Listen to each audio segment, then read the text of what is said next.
कुछ समय से हम लोग देख रहे हैं देश में कुछ दिन पहले कृषि से संबंधित 3 अध्यादेश आए। बहुत से राज्यों में, देश में बहुत से हिस्सों में आंदोलन हो रहे हैं उन अध्यादेशों के खिलाफ। सभी राजनीतिक दल, अचानक किसान प्रेम उनका जाग उठा है। मैं इन अध्यादेशों के पक्ष में नहीं हूँ, लेकिन इससे ज़्यादा मुझे कष्ट और आक्रोश है इन सभी राजनीतिक दलों से, इन सभी संगठनों से। आप किसके लिए संघर्ष कर रहे हो? क्या वह वर्ग की चिंता पिछले 50-60 साल में किसी ने की ईमानदारी से? नमस्कार साथियों, आज हम लोग पुनः लोकतंत्र चैनल पे आपसे बात करने के लिए उपस्थित हुए हैं। लोकतंत्र चैनल आज के समाज के जो ज्वलंत मुद्दे हैं उन पर अपने बेबाकी से विचार रखता है। इसके लिए मैं इन नौजवानों को हृदय से बधाई और आभार व्यक्त करता हूं। आज हम लोग चर्चा करेंगे भारत की। भारत अर्थात ग्रामीण भारत, जहां आज भी 65 से 70% आबादी निवास करती है। पिछले कुछ वर्षों से महात्मा गांधी नरेगा योजना पे काम करते समय ग्रामीण भारत के कुछ ऐसे ज्वलंत मुद्दे सामने आए जिस पर ऐसा लगता है, प्रतीत होता है कि एक व्यापक जन संवाद कार्यक्रम की आवश्यकता है। जैसे कि जन जागरण अभियान जब तक नहीं एक पैदा होगा इस देश में, तब तक शासक दल, चाहे वो किसी भी राजनीतिक दल के हों, इनकी प्राथमिकता ग्रामीण भारत नहीं होगी। महात्मा गांधी की 150वीं जयंती के कार्यक्रम कल समाप्त हो जाएंगे। कल महात्मा की 151वीं जयंती है। मैंने तय किया है कि कल से मैं एक 4 महीने का 120 दिन का उत्तर प्रदेश के समस्त जनपदों में चौपाल, पंचायत, जन संवाद कार्यक्रम करूंगा। इसमें चौपाल के अतिरिक्त बहुत से स्थानों पर पदयात्राएं होंगी, बहुत से स्थानों पर सत्याग्रह के विभिन्न रूप होंगे। जो मुद्दे अभी मेरे सामने हैं, मैं उसके बारे में आज आपसे चर्चा करना चाहता हूं। किसान हमारे देश में 90% से ज़्यादा लघु और सीमांत किसान है, जिसको किसान की तो उपाधि दी है इस देश के नेताओं ने, लेकिन वास्तविक रूप से लघु और सीमांत किसान जो है वो 85% अपना जीवन यापन मजदूरी से कर रहा है। क्योंकि कृषि एक लाभकारी सौदा नहीं है। कुछ समय से हम लोग देख रहे हैं देश में कुछ दिन पहले कृषि से संबंधित 3 अध्यादेश आए। बहुत से राज्यों में, देश में बहुत से हिस्सों में आंदोलन हो रहे हैं उन अध्यादेशों के खिलाफ। सभी राजनीतिक दल, अचानक किसान प्रेम उनका जाग उठा है।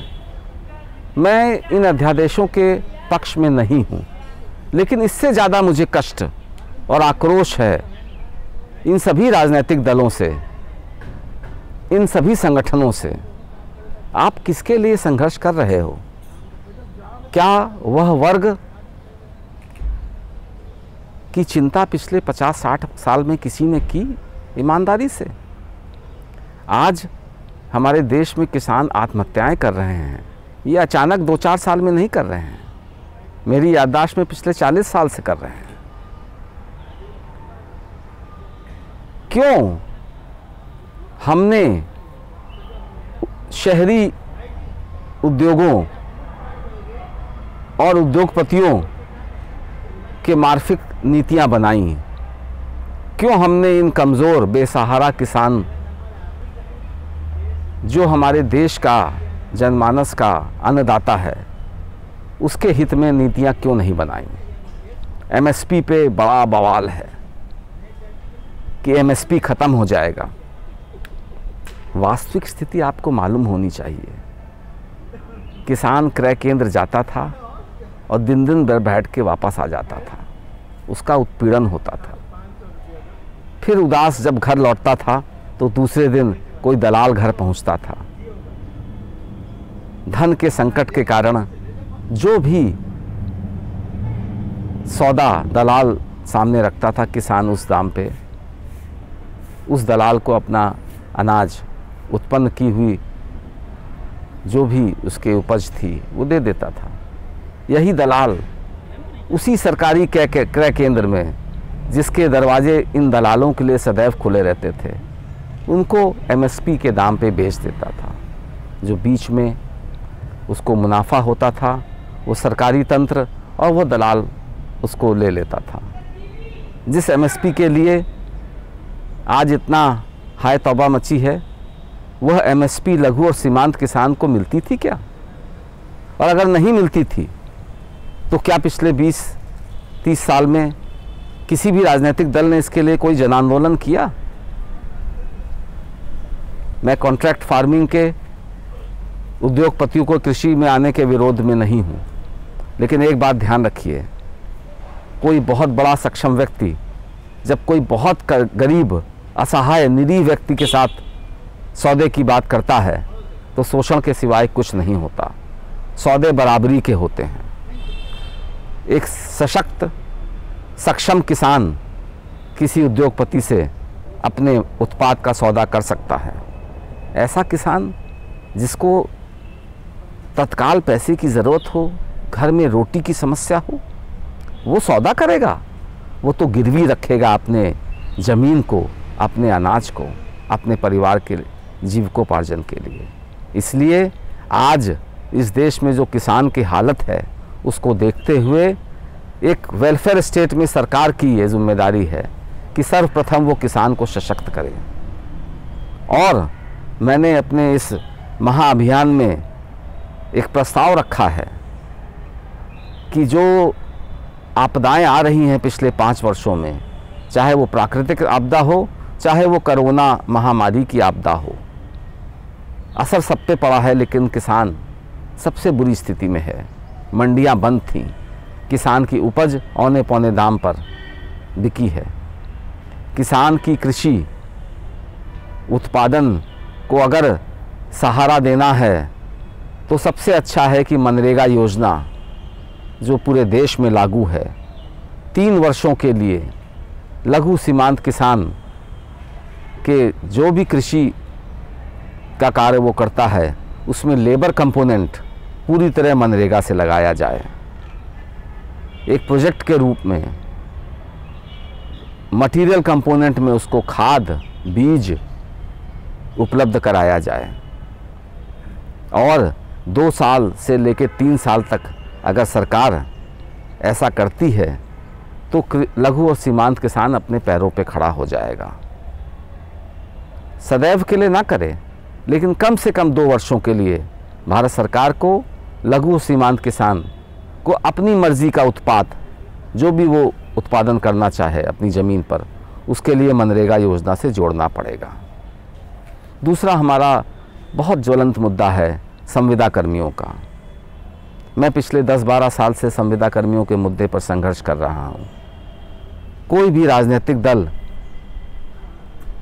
कम्युनिस्ट पार्टी के सिवा इस विषय पे कभी भी नहीं बोलता है, लेकिन कुछ दिन पहले ऐसी सूचनाएं आईं कि उत्तर प्रदेश सरकार जो सरकारी भर्ती करने जा रही है उसमें प्रथम 5 वर्ष जो भी भर्ती होंगी वो संविदा पे होंगी।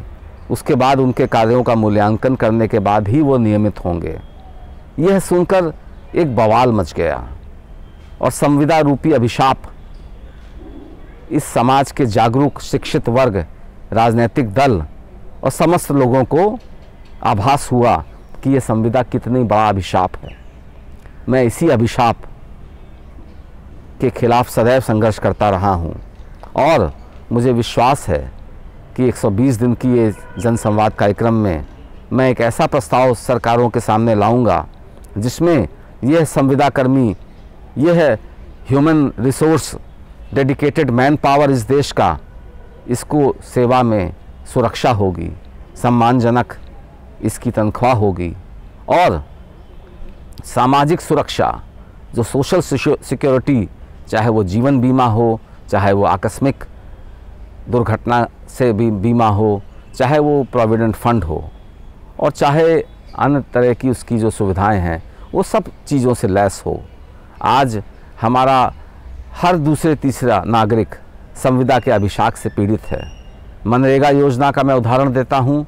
उत्तर प्रदेश में 59,000 पंचायतें हैं, मात्र 15,000 ग्राम विकास अधिकारी हैं। गांव का विकास के लिए जो अधिकारी नियुक्त है उसके पास 15-15 गांव हैं। एक महीने में वो गांव जाने की स्थिति में नहीं रहता।